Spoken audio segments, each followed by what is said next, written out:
যে ইউজ করে ঠান্ডা, মানে আমাদের এসি ফ্রিজের যে কাজে যে ঠান্ডাটা হয় তার জন্য যে গ্যাস ইউজ করা হয়, ঠিক আছে, সেই গ্যাস আমরা বেশি ডিটেলসে পড়বো না, যতটা আমাদের দরকার ততটা আমরা পড়বো।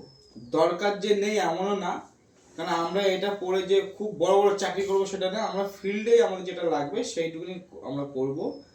কনসেপ্টটা প্রথমে এটা বেসিক যেটা মাথায় রাখা উচিত সেই জিনিসটা আমরা মাথায় রাখবো। আমাদের এসি আর ফ্রিজ ডোমেস্টিকের ক্ষেত্রে যে দুটো তিনটে বা পাঁচটা যে গ্যাস ইউজ করা হয় সেই গ্যাসগুলো আমরা হচ্ছে মনে রাখবো এবং এটাকে মাথায় ভালো করে গেঁথে রাখবো, এমনভাবে রাখবো যাতে আমার জীবনে না ভুলি, ঠিক আছে। তা আমাদের এসি ফ্রিজের ক্ষেত্রে আমাদের কি করা হয়, 134A আর R600A, ঠিক আছে, এই দুটো গ্যাস ইউজ করা হয়। আর একটা গ্যাস ইউজ করা হয় সেটা হচ্ছে হাইড্রোকার্বন। হাইড্রোকার্বন আমি এখানে হাইড্রো লিখলাম,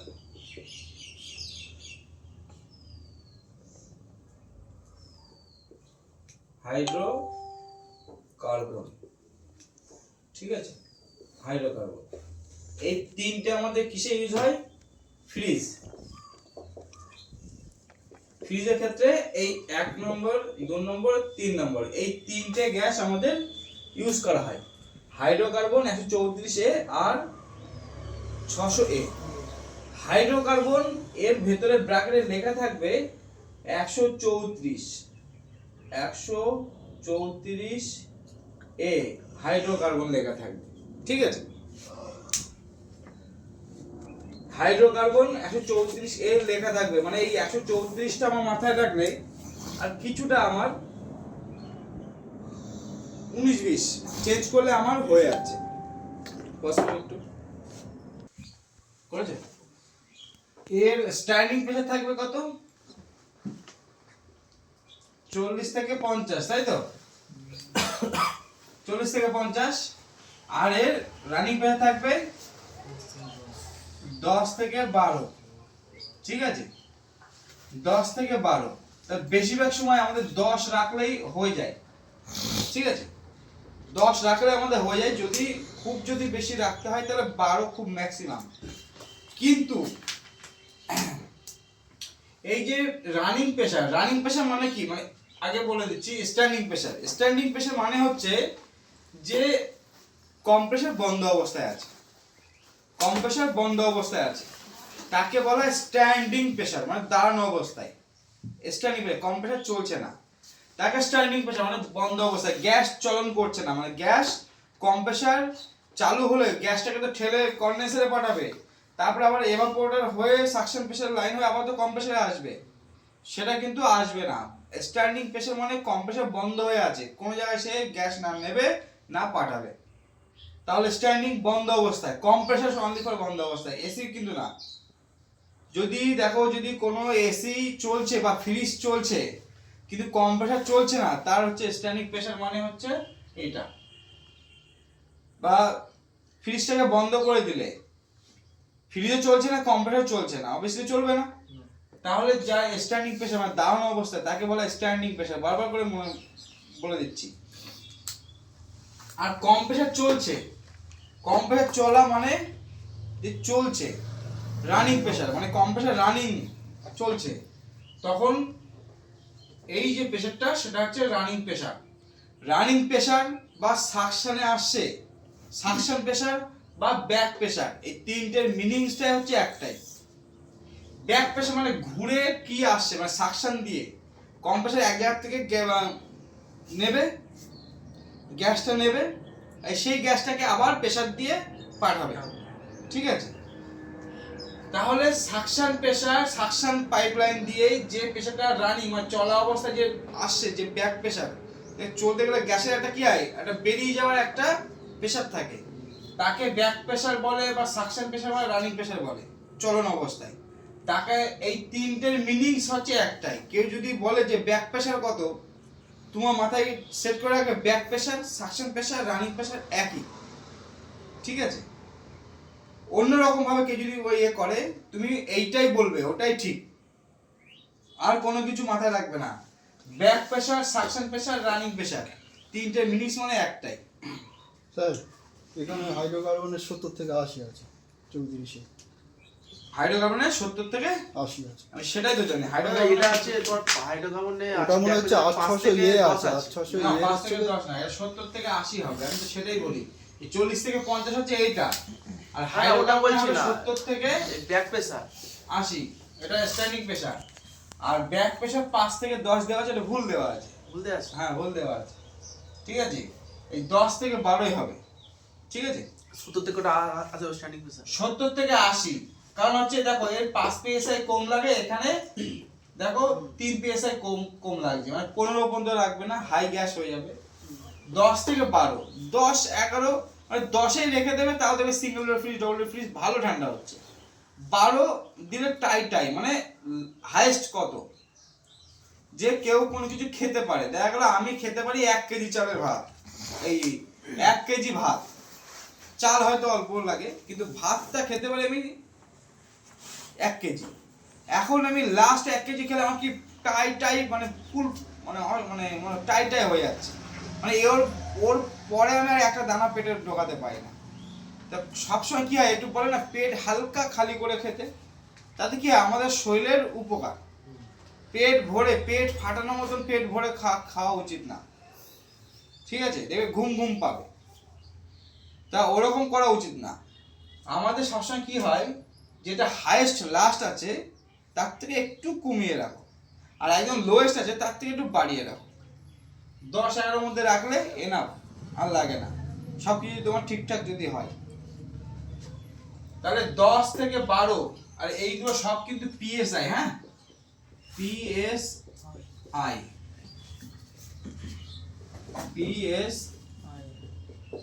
ঠিক আছে, PSI, ঠিক আছে। তাহলে আমাদের হাইড্রোকার্বনের 134A এর হাইড্রোকার্বন সাথে 134A গ্যাস আছে, প্লাস হাইড্রোকার্বন মিক্স আছে। ওর ক্ষেত্রে 70 থেকে 80 স্ট্যান্ডিং প্রেসার হলে হয়ে যাবে। ঠিক আছে, আর রানিং প্রেসার 10 থেকে 12। ঠিক আছে, তারপরে R600A মানে 134টা তো কি হচ্ছে, 134টা 85 থেকে 95, মানে কি 70 থেকে 80, 5 বেশি, 85 থেকে 95 স্ট্যান্ডিং প্রেসার থাকবে। আর এর রানিং প্রেসার কত থাকে, 12 থেকে 15, 12 থেকে 15 মধ্যে রাখলে ঠিকঠাক কাজ করবে। R600A এটার ক্ষেত্রে কি হয়, একটু ডিফারেন্স হয়। 40 থেকে 50 এর স্ট্যান্ডিং প্রেসার, 40 থেকে 50, মানে এটা যতটা আছে তার হাফ আছে, তাই তো, হাফ। এবার এর প্রেসার থাকবে 0 থেকে 1, হয় 0-তে রাখো রানিং প্রেসার, না হলে 1-এ রাখো, 2-এ রাখতে যাবে না, হয় 0 না হলে 1, তার বেশি না। 0 থেকে 1-এর মধ্যে থাকবে। আমাদের গেজ মিটারের সাথে দেখাই যায় অবভিয়াসলি। এইটা চলে গেলে, 3টে গ্যাস চলে গেল কোথায়, ফ্রিজের ক্ষেত্রে। আমার ফ্রিজ শেষ, আর বাকি যে 3টে গ্যাস আছে, এই 3টে গ্যাস হচ্ছে এসি, এয়ার কন্ডিশনার। ঠিক আছে, এসি। R22 হচ্ছে নন ইনভার্টার এসিতে আগে ইউজ হতো বেশি, ওজোন স্তরকে নষ্ট করে বলে, পরিবেশ দূষিত হয় বলে R22টাকে বিলুপ্ত প্রায় করে দিয়েছে, মানে এখন ব্যাড। R22টা বহু পুরনো মেশিন আমাদের হচ্ছে, থাকলে সেখানে দেখা যায় সেখানে নন ইনভার্টার বেশি হয়। একটা ইনভার্টার আছে যেটা হচ্ছে ডাইকিনের ইনভার্টার মেশিন, কিন্তু R22 দেওয়া আছে, সেটা এখন নেই বলে চলে। তুমি হয়তো 100টা এসি দেখলে একটাও এসি ওরকম R22-এর ইনভার্টার মেশিন তুমি দেখতে পাবে না। হয়তো 800-900 এসি দেখলে তার মধ্যে হয়তো একটা ডাইকিনের ওল্ড মডেল, তাও শেষের মুখে।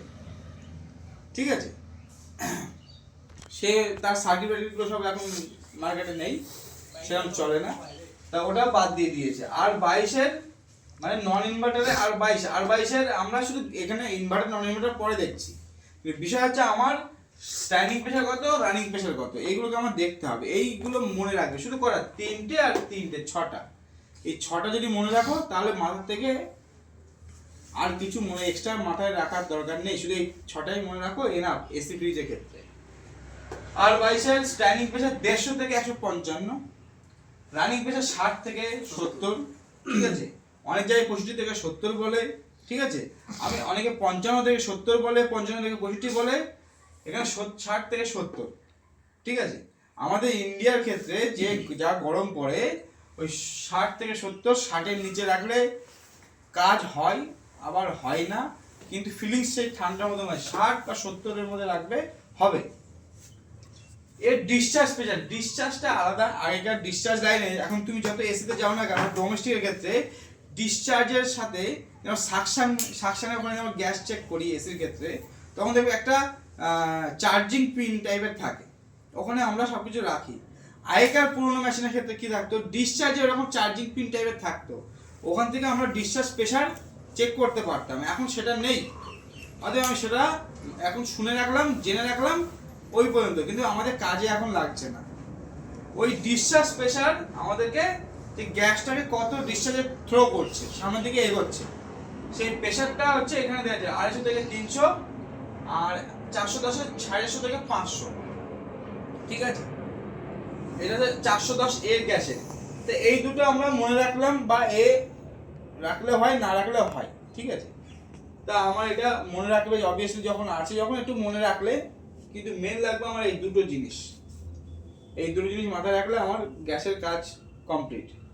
তাহলে আমার এখানে আর 110A, আর 110A এর 225 থেকে 230 স্ট্যান্ডিং প্রেসার, 120 থেকে 130 running pressure, suction pressure, back pressure একটাই, ঠিক আছে। আর এর ডিসচার্জ প্রেসার 450 থেকে 500। আর 32 এটার হচ্ছে কি হয়, আর 32-এর 240 থেকে 245 স্ট্যান্ডিং প্রেসার, 110 থেকে 115 ব্যাক প্রেসার বা রানিং প্রেসার বা সাকশন প্রেসার। এটা মনে রাখলে হবে। দেখো আরেকটা কথা বলছি, এই যে আর 410A এই গ্যাসটা হচ্ছে কি, নতুন নতুন ইনভার্টার মেশিন বের করার পরে এই যখন আর 410A বেরোলো, তখন কিন্তু এইটাকে ইউজ করা হতো। এখন ইনভার্টার বলো নন ইনভার্টার বলো, এসির ক্ষেত্রে আর 32টা এনাফ। নন ইনভার্টার এসি যদি বেরোয় আর 32 দিয়ে বের করছে, ইনভার্টার এসি যদি বেরোয় আর 32 দিয়ে বের করছে। মানে এই গ্যাস খুব অল্প পরিমাণ লাগে এবং খুব ভালো ঠান্ডা করে, এবং এই দুটো গ্যাস আমাদের পরিবেশটাকে দূষণ অত সহজে করে না, ওই জন্য এই দুটো আমাদের এখন চলে। কিন্তু আর 410A এতে একটা রিস্ক হয় বলে এইটা আস্তে আস্তে এবং বিলুপ্তি প্রায় হচ্ছে, কারণ এটা বেশিও গ্যাস লাগছে, পয়সাও বেশি ইনভেস্ট, ঠিক আছে। যার ফলে আর 32 আসার পরে না এটাকে আস্তে আস্তে 410A গ্যাসটা আস্তে আস্তে বিলুপ্তি প্রায় করে, মানে আর কেউ ইউজ করছে না কোম্পানি। যত এখনকার যত নতুন কোম্পানি আছে, ইনভার্টার বলো নন ইনভার্টার বলো, আর 32টাই তুমি পাবে। এই যদি 900 গ্রাম যদি গ্যাস লাগে, তোমার 500 গ্রাম 600 গ্রাম 400 গ্রাম গ্যাসে বা 500-600 গ্রাম গ্যাসে তোমার এই কাজ চালিয়ে একই ঠান্ডা করবে, এরকম সিস্টেম করে দিয়েছে। মানে এর ক্ষমতা এর থেকে বেশি। এই গ্যাসটা দুরকম, দুটো গ্যাস মিলে একটা গ্যাস তৈরি হয়েছে। একটা হচ্ছে 125A 50% আর প্লাস আর 32 50%, ঠিক আছে।